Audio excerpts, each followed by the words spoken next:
नमस्कार, एस-पी-9 निर्भया न्यूज मध्ये आपलं पुन्हा एकदा स्वागत।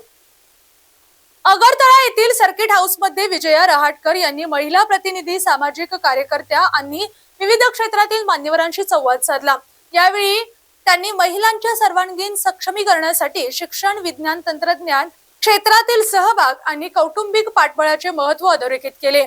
तर पाहूयात आजची सविस्तर बातमी। विजया रहाटकर म्हणाल्या की भारतातील महिला आज विविध क्षेत्रात उल्लेखनीय कामगिरी करत असून त्यांचा वाढता सहभाग देशाच्या प्रगतीचे प्रतीक आहे। तसेच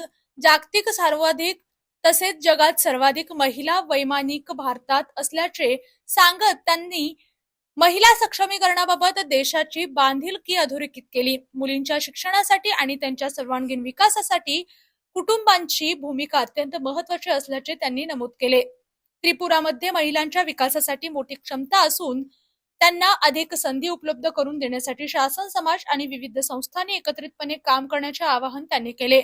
या संवाद कार्यक्रमात टिंकू रॉय, महिला आमदार, महापौर, नगरसेविका तसेच विविध क्षेत्रातील महिला प्रतिनिधी आणि सामाजिक कार्यकर्ते मोठ्या संख्येने उपस्थित होते। याने अशाच स्पेशल निर्भया न्यूज बघण्यासाठी पाहत रहा एस-पी-9 मराठी। धन्यवाद।